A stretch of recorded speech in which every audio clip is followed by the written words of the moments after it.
après l'implantation, l'interligne doit être au même niveau que là où elle était avant la chirurgie.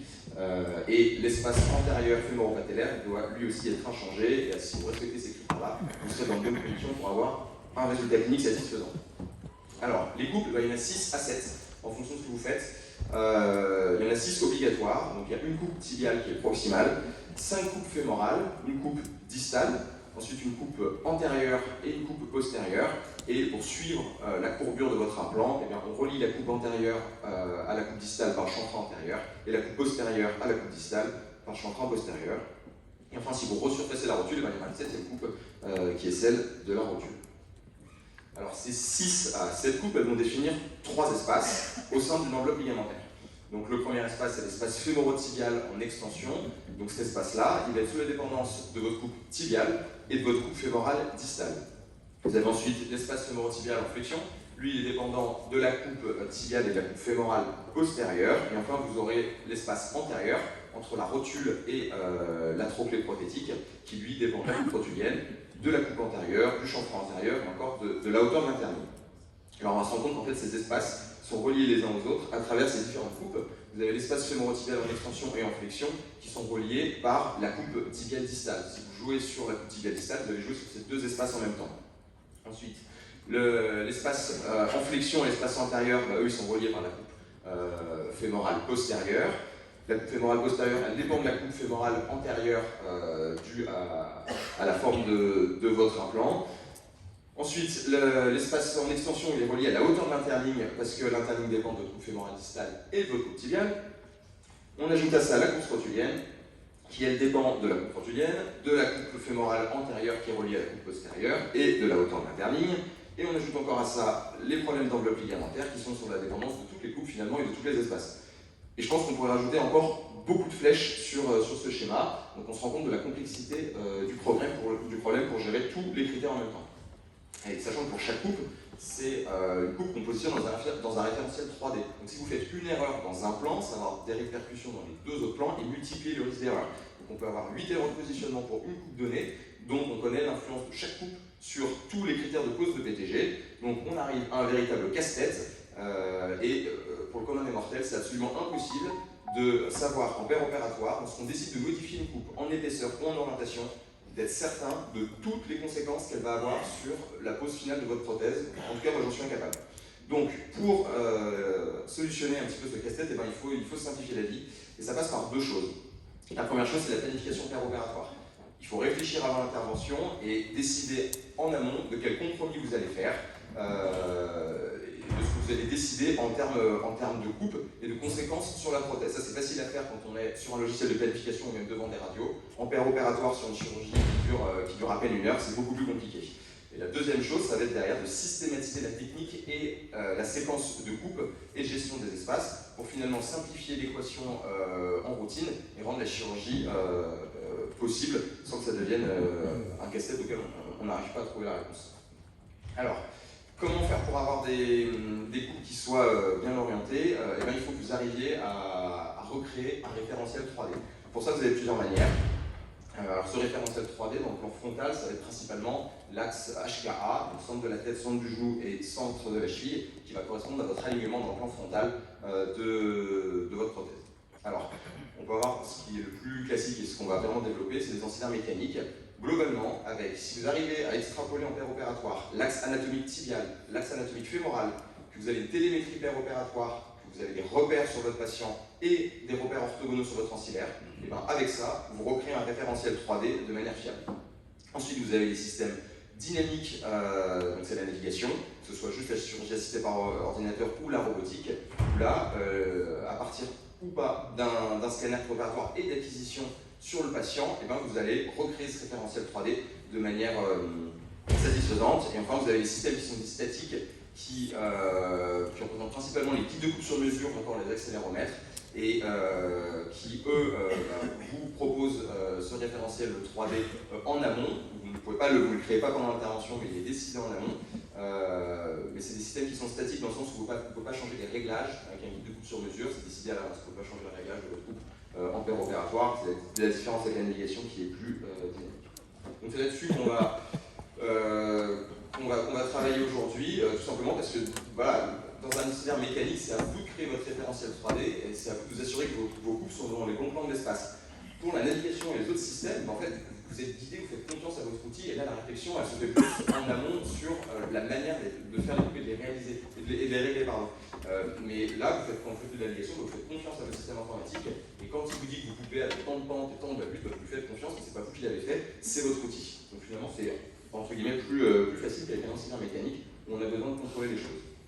Alors, quelques généralités, donc les coupes elles se font à partir d'un type de coupe à travers lequel vous allez glisser votre lame de scie. Il faut que ce guide soit adapté à la lame de scie, il faut que votre lame de scie elle soit suffisamment rigide et votre guide de coupe il doit vous offrir la possibilité de modifier l'épaisseur de votre coupe de manière millimétrique, 1 à 2 mm. Voilà, si c'est 5 mm, c'est trop, il faut que vous puissiez faire des réglages qui soient fins et qui soient millimétriques. Ensuite, ce guide de coupe il doit pouvoir être fixé de manière rigide. Donc, quand vous le fixez, il faut qu'il y ait au moins 3 points, dont un point qui est divergent des deux autres. Parce qu'avec les vibrations de la scie, on peut voir le guide de coupe reculer si vous avez deux pistes parallèles par exemple. Et c'est inconfortable pendant la chirurgie, donc une fixation rigide avec au moins 3 points et un point convergent. Et vous devez avoir la possibilité de retirer votre guide de coupe et de le repositionner exactement au même endroit, de manière sûre, sans recommencer toute la visée. Donc la plupart des guides sont faits comme ça, ils se glissent sur des pins, et donc on peut laisser les pins en place et retirer le guide de coupe. Ensuite, il faut que vous ayez un palpeur pour contrôler votre coupe avant de la réaliser. Alors, quelques notions de dépendance et d'indépendance des coupes. Sur une prothèse totale de genou, on a deux possibilités. Alors, la plus répandue, c'est les techniques indépendantes, mais on peut faire des coupes dépendantes. Donc, l'idée de coupe dépendante d'une prothèse totale de genou, c'est de commencer par la coupe tibiale, donc là avec une visée, on va couper à 90 degrés, avec une bande qui est définie, et toutes les autres coupes du fémur vont dépendre de cette coupe-là.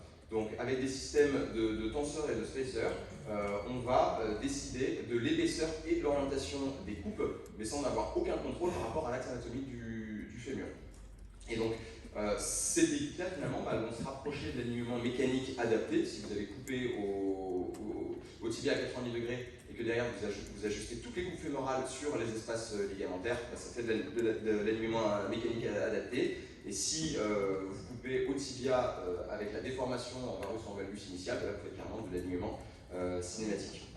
Mais généralement, ce n'est pas ce type d'ancillaire qu'on a. On a plutôt des ancillaires avec des coupes fémorales et tibiales indépendantes. Donc chacune est issue d'une visée dans le tibia et dans le fémur. Et donc elles se réalisent parfaitement indépendamment l'une de l'autre. C'est le seul moyen pour faire de l'alignement mécanique. Une coupe à 90 degrés au fémur et une coupe à 90 degrés au tibia. Et c'est surtout la technique, et c'est pour ça que c'est la plus répandue, qui permet finalement de faire à peu près tous les types d'alignement. Alors la séquence, c'est généralement, on commence par l'espace en extension, puis l'espace en flexion. Et donc on commence par la coupe tibiale pour deux raisons. Premièrement, parce que la coupe tibiale, elle joue sur l'espace en flexion et en extension. Donc il vaut mieux commencer par elle, parce que si vous voulez la modifier alors que vous avez déjà commencé votre espace en flexion avec les coupes fémorales, vous vous compliquez vraiment la vie. Et la deuxième motivation à commencer par la coupe tibiale, c'est que ça permet d'exposer le tibia avec les écarteurs en s'appuyant sur un fémur que vous n'avez pas encore recoupé. Si vous avez commencé par la coupe fémorale distale, vos écarteurs pour exposer le tibia en avant, ils vont s'appuyer sur cette coupe et vous risquez de l'endommager un petit peu. Ensuite, on réalise la coupe fémorale distale, donc là l'espace en extension a été réalisé, et ensuite on se coupe des coupes fémorales et en dernier de la roue. Alors, la coupe tibiale. Donc, l'axe, il va falloir retrouver votre référentiel 3D. Donc, avec l'axe mécanique du tibia, vous allez l'avoir avec une visée intramédulaire ou extramédulaire. Mais pour le tibia, c'est simple, parce que l'axe anatomique correspond à l'axe mécanique. Donc, votre droite KA, vous l'avez avec ces deux types de visées. Ensuite, il va falloir définir votre plan horizontal. Donc là, c'est facile, c'est un plan qui est en tout point orthogonal à votre axe anatomique. Ensuite, il faut que vous définissiez le plan sagittal. Donc là, vous allez le définir en jouant sur la rotation de votre guide de coupe. Donc globalement, si vous avez la rotation du guide de coupe et votre axe mécanique qui sont alignés sur le tiers antérieur de la TTA, vous êtes bon. Il y a plein de repères qui ont été décrits, mais retenez le tiers médial de la TTA, c'est un bon plan. Et ensuite, il reste à définir le plan frontal. Là, c'est facile, quand vous avez déjà défini les deux autres plans, le dernier est orthogonal aux deux premiers, et vous avez votre référentiel 3D qui est complet. Alors, ça paraît un peu compliqué comme ça. En fait, en pratique, qu'est-ce qu'on fait? On fait une visée intramédulaire ou extramédulaire, on règle la rotation, et une fois qu'on a fait ça, l'ancillaire fait le reste, et votre référentiel 3D est en place. Donc voilà à quoi ça ressemble. Vous avez un guide de coupe, une visée extramédulaire. Donc on repère le centre du genou, le centre de la cheville, et on extrapole à partir de cette visée extramédulaire l'axe anatomique du tibia. Donc la coupe tibiale, il va falloir l'orienter dans les 3 plans de l'espace. Donc dans le plan frontal, vous allez régler le valgus et le varus. Donc le plus classique, c'est comme faire des coupes orthogonales à 90 degrés, lorsqu'on fait des alignements mécaniques. Dans le plan horizontal, vous allez régler la rotation, et donc ça en fait vous l'avez fait au moment de mettre votre guide de coupe. Et cette rotation, en fait, elle est importante, à moins de faire une coupe à 90 degrés pour le valgus varus et à 90 degrés pour la pente. Dans ce cas-là, la rotation n'a aucune importance. Et si vous mettez de la pente postérieure ou du valgus varus, il faut que cette rotation soit très bien réglée, sinon vous allez faire une canne oblique. C'est-à-dire que si vous mettez 3 degrés de pente et une coupe à 90 degrés, mais que votre guide de coupe n'est pas aligné sur le tiers médial de la TTA, en fait vous allez transformer votre pente en un petit peu de valgus ou un petit peu de varus en fonction de quel côté vous l'avez tourné. D'accord? Et donc ça c'est hyper important, sinon vous faites des coupes plano-obliques, votre coupe finalement elle met un peu de pente, un peu de valgus ou de varus, mais c'est pas une coupe propre avec une coupe orthogonale dans le plan frontal et un petit peu de pente. Dans le plan sagittal, vous allez mettre un petit peu de pente postérieure, alors ça dépend de vos implants. En général c'est la technique opératoire du labo qui vous dit combien est-ce qu'il faut mettre, parce que vous pouvez avoir de la pente qui se retrouve dans l'implant. Et ensuite il va falloir définir l'épaisseur de cette coupe. Donc globalement, vous allez mettre l'épaisseur, vous allez couper l'épaisseur de l'implant que vous allez mettre. Et il faut faire attention, c'est pas vraiment l'épaisseur par rapport au repère que vous allez avoir, c'est plutôt l'épaisseur préarthrosique. Si vous avez par exemple une usure interne qui est majeure avec une cupule déjà bien creusée, si vous réséquez l'épaisseur de votre implant, 8, 9, 10 mm, à partir de ce point-là, vous allez faire une coupe qui est trop épaisse. Sur le côté externe peu usé, vous allez couper presque que 2 cm et ce sera trop. Donc si vous prenez comme référence le côté le moins usé, voilà, vous coupez à peu près l'épaisseur de votre implant. Nous par exemple à Grenoble, on a deux palpeurs différents, un 9 mm et un 2 mm. Si on se met sur un côté où le cartilage est sain, s'il n'y avait pas d'usure en externe, par exemple sur un genou varum, on va couper à 9. Si on a une grosse usure interne, on va couper à 2 mm. D'accord? Donc le piège, c'est de vouloir couper l'épaisseur de l'implant, mais en prenant le côté usé, et là on va faire une coupe qui est trop épaisse. D'accord? Alors, les pièges pour la coupe tibiale. Alors, le premier piège, c'est lors de la visée. Vérifiez sur votre bilan radiologique que vous avez un tibia qui va vous permettre d'extrapoler l'axe anatomique correctement avec une visée intramédulaire. Si le tibia est complètement courbe, vous allez avoir une erreur d'angulation dans le plan frontal. Et pour ça, il y a 2 moyens de s'en passer. C'est soit de faire une visée extramédulaire, quand ça franchit de tous les problèmes intramédulaires, ou le système de navigation pour faire un peu plus loin. Il faut faire attention, sur les arthroses très avancées, on a vraiment une grosse sclérose et condensation de l'os sous-chondral. Et donc les lames de scie, elles peuvent flancher en fait. Elles n'arrivent pas à couper l'os à cet endroit-là. Surtout en interne, on va faire une coupe qui sera vraiment dans l'os dur sous-chondral. Et donc le risque en fait, c'est de laisser par exemple en interne du varus, parce que la lame de scie n'arrive pas à couper, elle flanche et puis elle remonte. Et du coup, vous ne coupez pas assez sur le compartiment le plus sclérosé. Donc il faut prendre le temps, il faut placer plusieurs fois, il faut retourner la lame de scie. Il faut vraiment vous assurer que la lame de scie n'a pas flanché, et c'est aussi l'intérêt d'avoir une lame de scie rigide pour éviter ce problème-là. Ce que je vous disais tout à l'heure, faites attention à la rotation de votre guide de coupe. Il y a uniquement le cas où vous ne mettez pas de pente et pas d'inclinaison dans le plan frontal, où la rotation n'a aucune importance. De toute façon, vous coupez à 90 degrés dans ces 2 plans-là. Si vous mettez de la pente ou du valgus ou du varus, en fonction de l'alignement que vous choisissez, il faut que votre rotation elle soit parfaite. Sinon, vous allez transformer de la pente en du valgus varus ou inversement. Ça, c'est quelque chose au début, on n'a pas. C'est difficile de s'en rendre compte. Ensuite, au moment de la réalisation de la coupe, il faut bien protéger vos parties molles. Et je pense que le danger sur la coupe tibiale, c'est le tendon rotulien. C'est-à-dire pour aller chercher le plateau tibial externe, la lame de scie, elle vient vraiment au ras du tendon rotulien. Et donc il faut faire hyper attention, c'est vraiment vite fait de mettre un coup de scie qui vous emmène la moitié du tendon rotulien. Donc pour ça, le bon geste, c'est de mettre le Homan antérieur en externe. Vous allez la mettre le plus antérieur possible. Comme ça, il va vraiment bien refouler votre tendon rotulien. Et en général, en début d'expérience, c'est plutôt une bonne chose pour le tendon rotulien. Notre coupe en externe n'est pas tout à fait complète. Il reste un petit peu d'os, un petit mur sur la partie antéro-externe du plateau tibial. C'est pas grave, vous pouvez la finir avec d'autres instruments ou reprendre progressivement. Mais il vaut mieux ça et prendre le temps que de couper la moitié du tendon rotulien. Donc attention à ce tendon qui peut vous gêner, c'est un réel danger. Un problème d'appareil extenseur sur une prothèse totale de genou, vraiment c'est le pire qui vous arrive. Et ensuite, quand vous choisissez l'épaisseur de votre coupe, gardez en tête qu'une épaisseur insuffisante, ça se reprend. Voilà. Vous descendez une petite coupe de 2 mm, vous recoupez.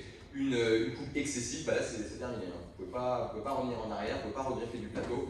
Donc la prudence, si vous hésitez sur l'épaisseur de la coupe, coupez plutôt un peu moins qu'un peu trop. Au moins, coupant un peu moins, vous ne vous retrouvez pas dans une situation qui est définitive. Vous pouvez reprendre la coupe. Quelques petits conseils pour cette coupe tibiale. Donc il vous faut des écarteurs contre-coudés de Homan. Alors un postérieur qui est au niveau de la surface rétrospinale, vous appuyez sur le fémur. Et celui-là il a deux intérêts. Premièrement, il vous protège les structures vasculaires postérieures, donc ça vous rassure avec votre lame de scie, vous savez que vous allez taper sur votre écarteur avant l'artère-poplité, même si avec le genou en flexion elle est quand même relativement éloignée.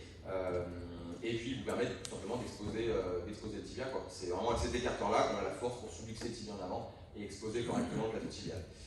Ensuite, l'écarteur de Homan latéral, on le met le plus antérieur possible pour vraiment refouler le tendon rotulien et bien voir la coupe antérolatérale. Attention, quand vous mettez cet écarteur-là, il faut même surveiller un peu le tendon rotulien. On peut voir des fois qu'il commence à se décrocher de la TTA, donc il faut surveiller ça et ne pas tirer plus. Pour enlever votre coupe, le bon geste, c'est de couper les cornes méniscales postérieures.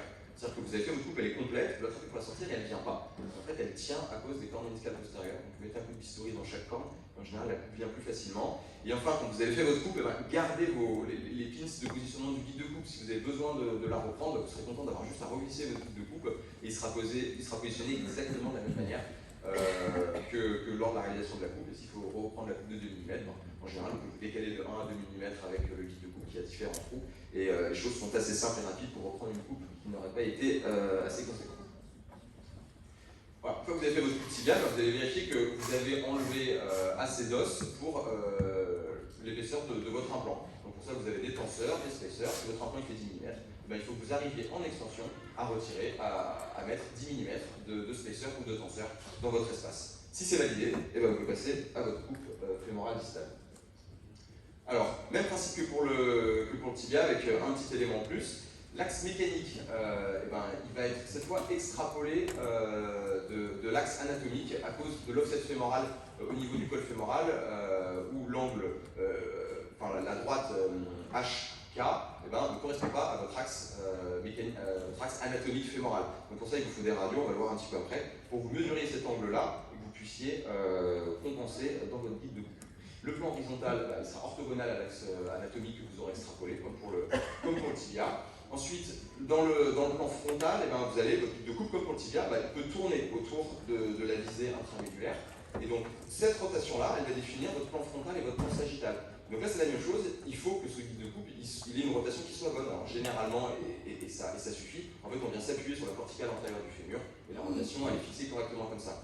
Mais attention, si la rotation n'est pas bonne, l'angulation en valgus pour extrapoler votre axe anatomique, si vous faites une erreur de rotation, elle va se transformer en pente ou en récurvateur. Donc il faut faire attention à ça. Et idéalement, vous avez le genou en flexion, vous avez votre guide de coupe, il faut que votre guide de coupe soit parallèle, soit au plan biépicondylien, soit au plan condylien postérieur. Vous savez que vous ne faites pas d'erreur de rotation. Donc, dans le plan frontal, comme pour le tibia, vous allez faire choisir le valgus ou le varus, ça dépend du type d'alignement, et là il y aura un réglage à faire, on va faire un petit peu après. Le plan horizontal, c'est la rotation dont je vous ai parlé. Le plan sagittal, flexion-extension, généralement pas 90. Ça, c'est pas une question qu'on se pose énormément. Et pour l'épaisseur, toujours celle de l'implant, et là, pour le coup, dans la plupart des cas, vous n'aurez pas vraiment le choix du côté le choix du côté à choisir, parce qu'en glissant sur la visée centromédulaire, votre guide va s'appuyer sur le premier endroit qu'il rencontre. Voilà. Et en général, c'est quand même plutôt le côté le moins usé, ou alors les deux côtés en même temps. Je vais vous montrer comment on peut vérifier ça par la suite. Alors, pour régler votre ancillaire. Donc voilà, vous voyez, il y a une angulation liée à l'offset fémoral proximal entre votre axe mécanique, entre le centre de la tête et le centre du genou, et votre axe anatomique qui correspond au fût centromédulaire de votre diaphyse. Et donc ça, il faut avoir des clichés de qualité entre-opératoires pour le mesurer. Donc sur ce cas-là, il est à 7 degrés par exemple. Et donc vous allez reporter ça sur votre ancillaire pour être sûr que votre coupe, elle se réfère en termes d'angulation. Mettons, on fait une coupe à 90 degrés par rapport à l'axe anatomique et pas par rapport à l'axe mécanique, et pas par rapport à l'axe anatomique. Et là, il y a un piège, c'est la qualité de vos clichés. C'est-à-dire que finalement, le scénario le plus favorable, c'est celui où vous avez une hanche qui est bien de face. Et du coup, le col est vraiment déroulé et votre offset proximal, il est valable. Si jamais vous avez de la rotation, typiquement, voilà, sur ce cliché de gauche là, on voit beaucoup de petits trochanteriques, on voit que le tubercule majeur il superpose un peu le col, et bien en fait avec cette rotation externe vous allez diminuer faussement sur un cliché en 2 dimensions votre offset fémoral proximal et du coup vous allez réduire un petit peu votre angle. Donc cet angle-là, il faut bien se dire qu'il ne peut être que sous-estimé. Soit vous êtes dans la situation où le cliché est parfait, bien de face, et du coup vous avez votre vrai angle HS, soit il est un petit peu diminué. En général, ça se joue à 1 ou 2 degrés. Mais faites attention à ça, si vous avez un cliché qui est de mauvaise qualité, avec énormément de rotation externe, vous allez diminuer, vous allez mettre un angle HS qui sera trop faible, et du coup vous n'allez pas couper avec la rotation double. Moi c'est ce que je fais, alors, je vous le montre, sans navigation, sans robot, sans rien du tout, comment vérifier en paire opératoire que vous allez faire la coupe que vous aviez prévue. Donc admettons, on voulait faire une coupe à 90 degrés, l'axe, là c'est zoomé, hein, vous imaginez que l'axe anatomique entre le centre de la tête et le centre, l'axe mécanique pardon, entre le centre de tête et le centre du genou est tracé, donc c'est cette ligne que vous voyez arriver ici, et ben on va imaginer notre guide de coupe qui arrive perpendiculairement à cette ligne-là, et qu'on va glisser finalement sur la tige centromédulaire. Donc sur ce genou-là, c'est une grosse suture interne. Ici, on avait quand même encore du cartilage en externe, donc on va considérer qu'il y a à peu près autant de cartilage sur le condyle externe que sur le plateau tibial externe. Et en interne, a priori, plus grand-chose. Quand le guide de coupe arrive à 90 degrés, on voit qu'il va venir s'appuyer sur le cartilage externe. Donc là, je me suis mis à mi-chemin entre les deux. Hein, c'est peut-être pas très précis, mais on va considérer ça. Et une fois que j'appuie en externe, je me rends compte que mon guide de coupe de l'autre côté, il ne sera pas sur l'os sous-chondral. Donc si l'os sous-chondral est bien nu chez ce patient, plus du tout de cartilage, en paire opératoire, si je vois que mon guide de coupe vient s'appuyer sur le restant de cartilage externe, mais qu'en interne il est suspendu, donc là j'ai mesuré 3 mm de 3 mm, je sais qu'à très peu de choses près, j'ai réalisé vraiment la coupe orthogonale que je voulais faire. D'accord ? Si par contre, quand je descends mon guide de coupe, je me rends compte qu'il touche d'abord en interne, qu'il ne touche pas en externe, là il y a un truc qui va pas. D'accord ? Donc c'est une petite vérification toute simple, et sur des radios simples, vous pouvez vérifier que vous faites les choses correctement. Et après, là ici c'est dur de savoir finalement, est-ce que si je vais tomber sur de l'os sous-chondral vraiment à nu, est-ce qu'il reste un peu de cartilage, et si vous voyez que finalement il reste un petit peu de cartilage sur le condyle interne, vous savez que ce ne sera pas 3 mm, 5 de suspension du guide de coupe, mais plutôt 1 ou 2 mm. Vous voyez, on peut faire finalement une vérification péropératoire assez précise pour l'angulation de la coupe dans le plan frontal avec ces petites astuces. Alors, quelques conseils pour cette coupe fémorale distale. Alors, protégez la rotule, mettez un Oman en latéral. Je pense que tout le monde a déjà vu un petit coup de scie pas très élégant dans la rotule en coupant le condyle externe. Il faut protéger le plateau tibial. Bon, plus simple, c'est de retenir sans geste. Sinon, en général, cette coupe, on la fait quand même avec beaucoup de flexion. Donc, au pire, la lame de scie, elle vient sortir en avant du plateau tibial. Donc, il faut encore mettre un protecteur.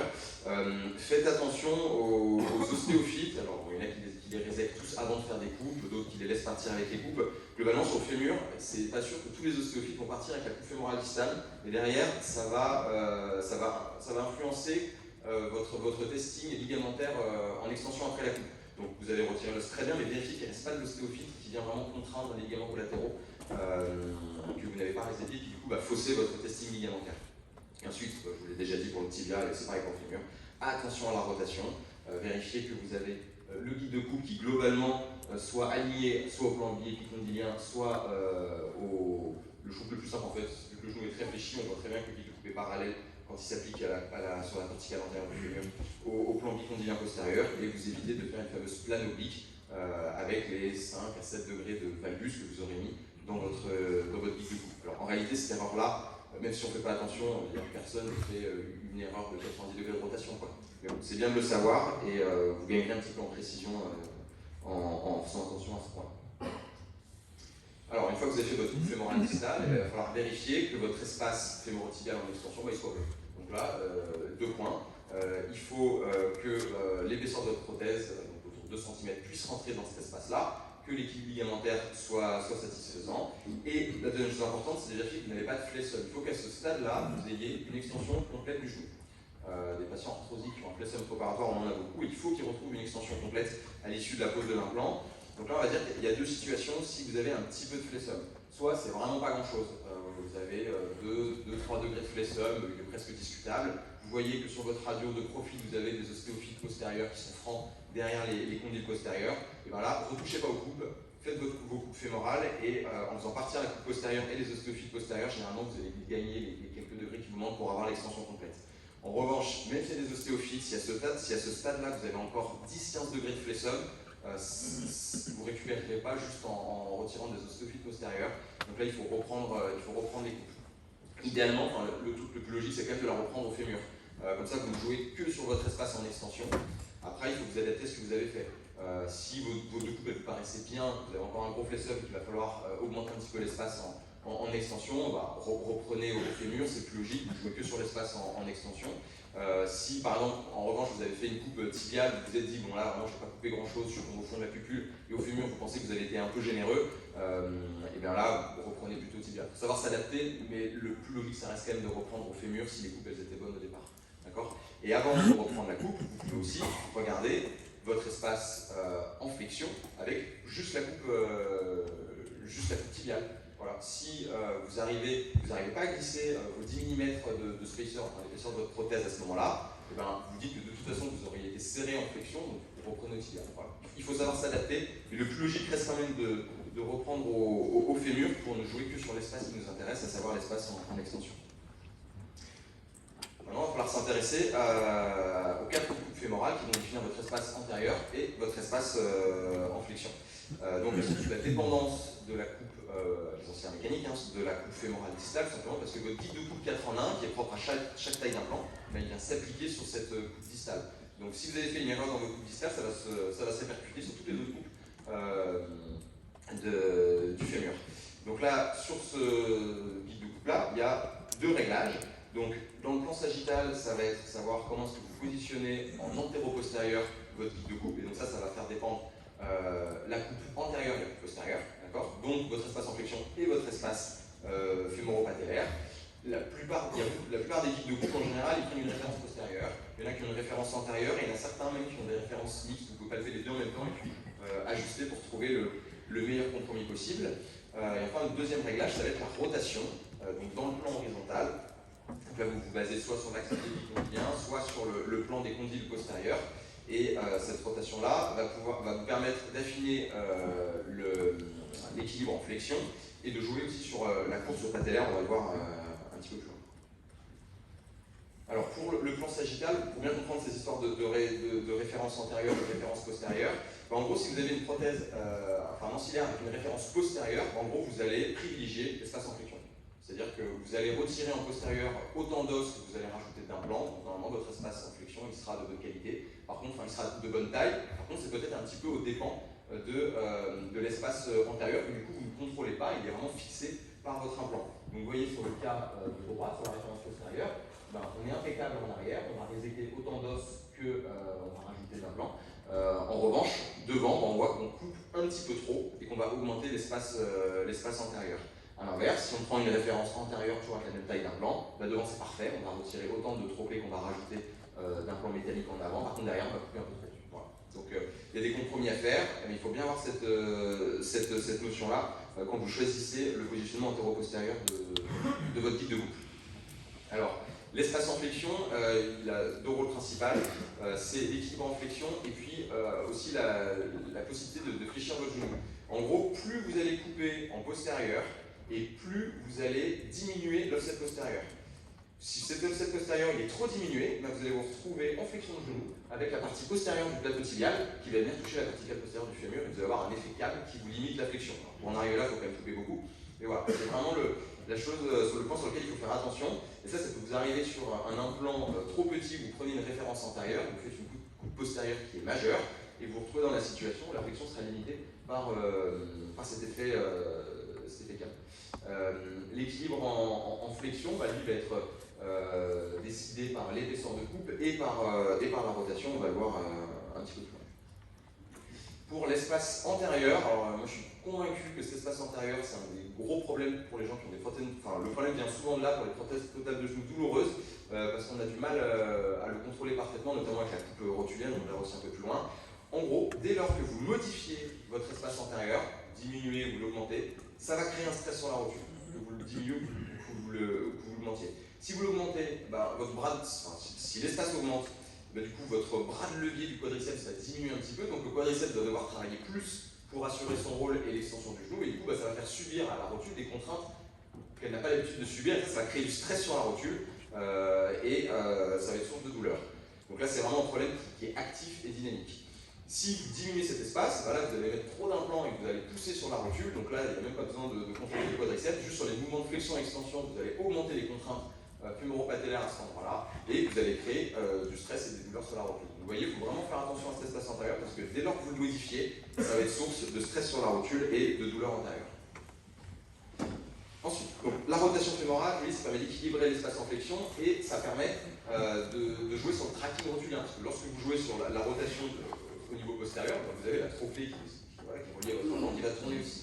Donc pour favoriser un bon tracking patellaire, il faut que la rotation soit plutôt neutre ou externe. Attention à la rotation interne. Alors ça, moi je suis d'un service où mon ancien chef de service, Constantin Gaglia, mettait de la rotation interne. C'était, je pense, un des seuls à le faire. Et c'est ça pour équilibrer son espace en flexion. Normalement, je pense que voilà, ça doit être réservé à des mains très expertes et retenez que la rotation elle est neutre ou externe. Si vous mettez la rotation interne, vous allez vous exposer à des problèmes fémoro-patellaires. Venant de Grenoble, je suis obligé de vous en parler un petit peu. L'espace en flexion, vous allez avoir plusieurs moyens de l'équilibrer avec votre rotation. En gros, il y a deux possibilités, et la plupart des ancillaires, c'est la première possibilité, vous allez pouvoir faire de la rotation pure, c'est-à-dire que votre centre de rotation de votre guide de couple il va se situer en plein milieu du genou, et donc si vous mettez de la rotation, vous allez augmenter la coupe d'un côté autant que vous allez la diminuer de l'autre. Donc si vous étiez un petit peu serré en interne, admettons, vous allez mettre de la rotation externe, et vous allez autant libérer l'espace en interne que vous allez en construire en externe. Voilà. Donc ça, le centre de rotation au niveau du genou, c'est idéal pour le cas où vous avez besoin de jouer sur les deux côtés. Admettons que vous êtes dans un cas où vous avez un côté qui est impeccable et l'autre côté qui a besoin d'être diminué ou augmenté. Et bien là, il faudra prendre comme centre de rotation le centre du condyle et du coup, vous allez juste couper plus d'un côté ou construire plus de l'autre. D'accord ? Alors, tous les ancillaires ne permettent pas de le faire. C'est facile à faire plus facile à faire avec une navigation. Mais vous avez cette option-là, vous avez par exemple une hypoplasie d'un condyle, et vraiment sur votre espace en flexion, votre problème c'est qu'il manque de l'os d'un côté, vous ne voulez pas en couper plus de l'autre, et bien vous prenez le plan de rotation sur le côté qui est bien, et vous allez construire votre côté, voilà, ou réséter. Mais en général, vous serez quasiment toujours face à des ancillaires qui ne vous l'autorisent pas, et vous allez faire de la rotation pure à partir du centre du genou. Et une fois que vous avez fait ça, il faut pas oublier d'aller réséquer les ostéophytes postérieurs. C'est vraiment le moment où le faire. Si vous mettez votre implant, après vous ne pourrez plus. Voilà. Alors pour vérifier le positionnement antéro-postérieur, je pense que c'est hyper important. Et pour ça, en fait, il suffit d'avoir un palpeur qui regarde où tombe votre coupe antérieure. Donc elle doit arriver flush sur la corticale antérieure. En tout cas, il ne faut pas qu'il y ait de notch. Pourquoi est-ce que le notch, il faut à tout prix l'éviter? Parce que la plupart des études, elles vous montrent que lorsque vous mettez votre implant avec la coupe qui arrive au niveau de la corticale antérieure, sans notch, sans rien, et bien même dans ce cas-là, avec la plupart des prothèses qu'on a tendance quand même à augmenter un petit peu l'espace fémoro-patellaire. Donc ça veut dire que si vous notchez, là, vous allez vraiment trop l'augmenter et ça va être source de douleur. Il y a vraiment des études qui montrent qu'il faudrait presque rajouter un petit peu de prothèses en avant, et avec la plupart des prothèses qu'on a actuellement, on a tendance, même avec une coupe qui est parfaite et qui arrive sur la corticale antérieure, à augmenter un petit peu trop cet espace. Donc, si vous notchez, vous allez vraiment beaucoup l'augmenter, donc c'est pour ça qu'il faut faire attention à ça.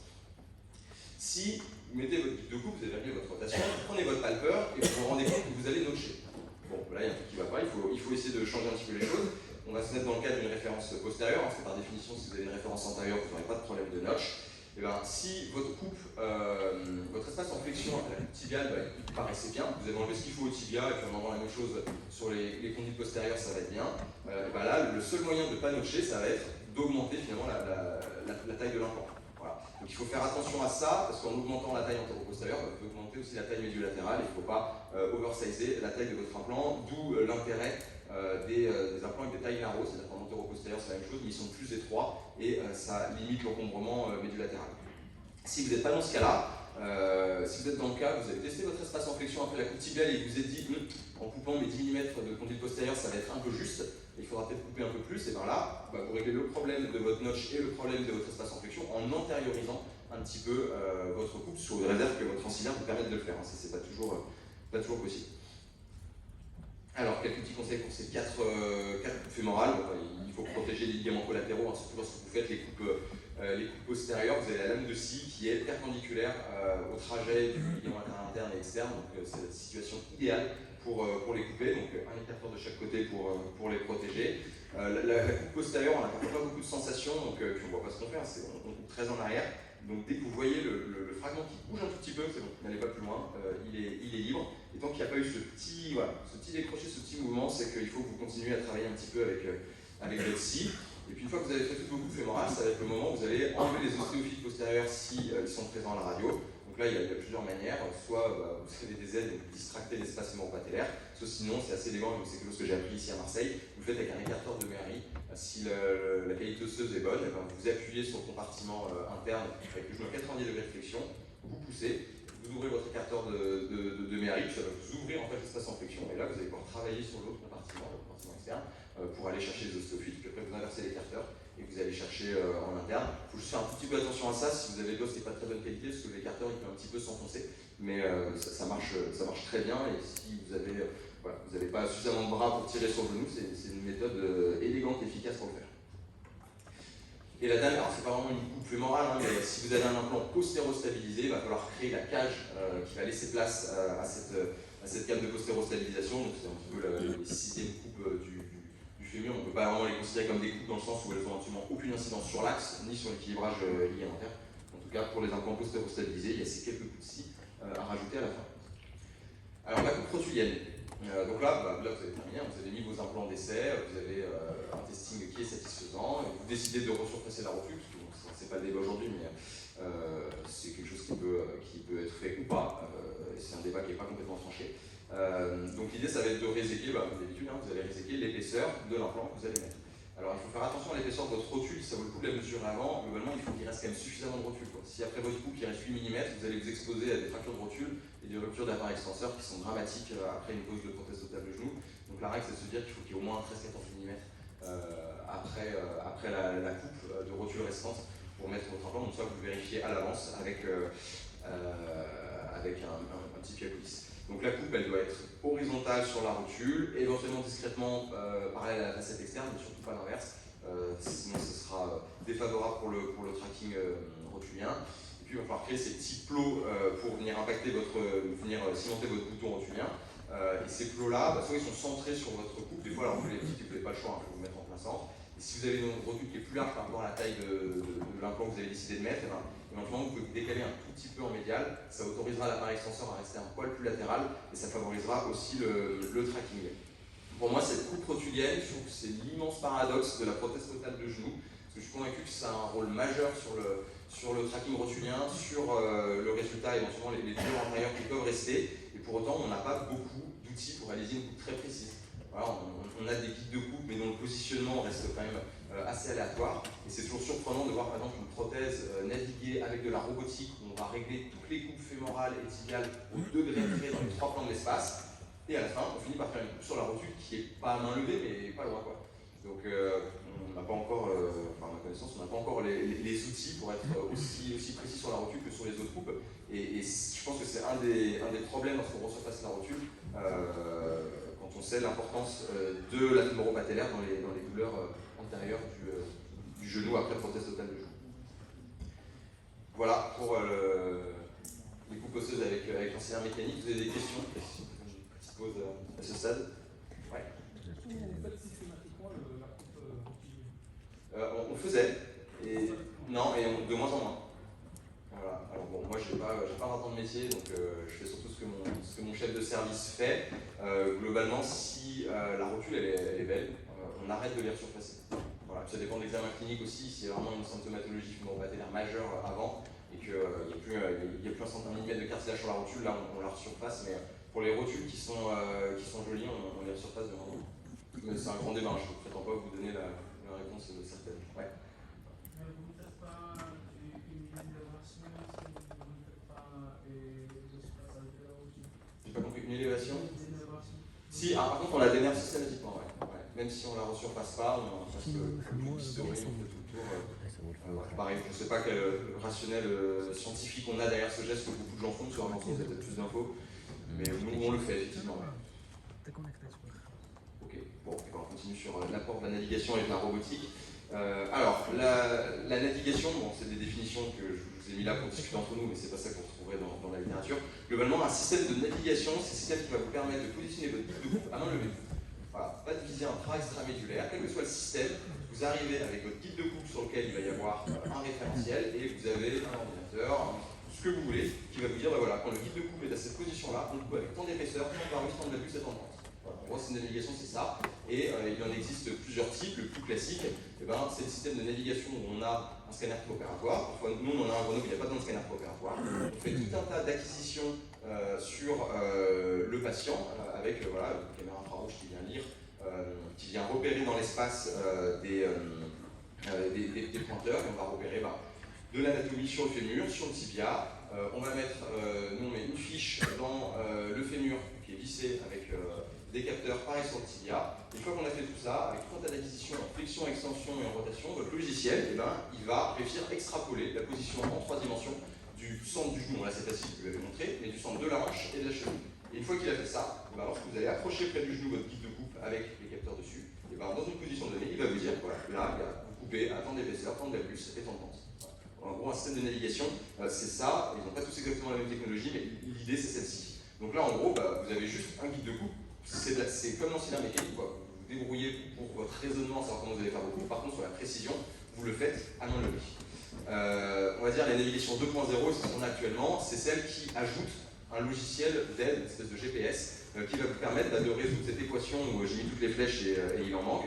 En fait, dès lors que vous allez décider de modifier quelque chose sur une coupe, ça va vous montrer, je vous montrerai une image après, toutes les conséquences que ça va avoir sur l'ensemble des autres coupes. Voilà. Donc ça vous aide à avoir cette réflexion qui est finalement très dure parce qu'il y a chaque coupe des conséquences sur trop d'autres paramètres pour arriver à les avoir en tête et à décider ça. Et là, il y a une vraie aide de ces logiciels de navigation opératoire. Et après, la robotique, finalement, c'est la navigation 2.0, parce que là, il n'y a même plus de guide de coupe. On élimine une étape, c'est un bras articulé qui vient faire la coupe lui-même avec une scie ou avec une fraise. Donc, l'intérêt de la navigation, la navigation simple, sans logiciel associé, déjà on s'affranchit des limites de l'ancillaire mécanique. Un ancillaire mécanique qui vous permet de faire tous les réglages que vous voulez dans les 3 plans de l'espace, en tout cas nous, le nôtre à Grenoble ne permet pas d'avoir vraiment le choix sur l'ensemble des critères dans les 3 plans de l'espace pour l'ensemble des coupes. Et je pense pas qu'il y en ait qui ait cette précision-là. Et ça augmente un petit peu la précision, on va le voir un petit peu plus loin. Et puis ça permet de s'affranchir de contraintes propres aux patients lorsque l'utilisation d'un ancillaire mécanique n'est pas possible ou du moins pas assez fiable. Je vous montrerai des exemples. La navigation 2.0, la robotique, cette fois là vous avez carrément le logiciel qui vous guide en opératoire et on a ce genre de vue avec la rotation dans les 3 plans de l'espace. Du coup vous vous dites ok, moi j'augmente ma coupe tibiale de temps, j'ajoute un peu de pente, de valgus, de varus, et ça va vous dire l'ensemble des conséquences dans les 3 plans d'espace de ce changement-là. Et du coup, là, les compromis sont faciles à faire parce qu'en fait, vous avez l'information en temps réel de la conséquence sur vraiment la position finale de votre prothèse, de toutes les décisions que vous allez prendre. Ce qui est un petit peu plus difficile à faire de tête lorsqu'on est avec un ancillaire mécanique. Donc voilà les différents types de navigation et de robotique. Alors, qu'est-ce que ça apporte pour la précision des coupes versus ancillaire mécanique? Oui. Globalement, la plupart des études vous disent que la navigation et la chirurgie assistée par ordinateur va permettre de faire des coupes qui seront un petit peu plus précises que les ancillaires mécaniques, et ça c'est assez tranché dans la littérature. Néanmoins, est-ce que ça a un impact clinique? Pas tant ça. C'est-à-dire que sur les résultats à court et moyen terme, il n'y a pas vraiment de différence entre des prothèses posées avec un ancillaire mécanique ou avec un système de navigation robotique. En tout cas, pour le moment, pas de preuves suffisantes dans la littérature. Et éventuellement, un certain registre qui montre à très long terme un taux de révision un peu plus faible dans le cas de chirurgie naviguée. Mais en tout cas, actuellement, vous ne pouvez pas dire, moi je fais de la navigation parce que j'améliore mes résultats à court terme. C'est pas ce qui est retrouvé dans la littérature. Alors pourquoi? C'est un peu surprenant, pourquoi on améliore la qualité des coupes mais ça ne change pas le résultat clinique? Alors je pense qu'il y a 2 explications principales à ça. La première, c'est que finalement on est quand même assez bon avec les ancillaires mécaniques et donc cette amélioration de précision elle est probablement un peu trop faible pour que ça puisse avoir un impact sur le résultat clinique de manière significative à court ou moyen terme.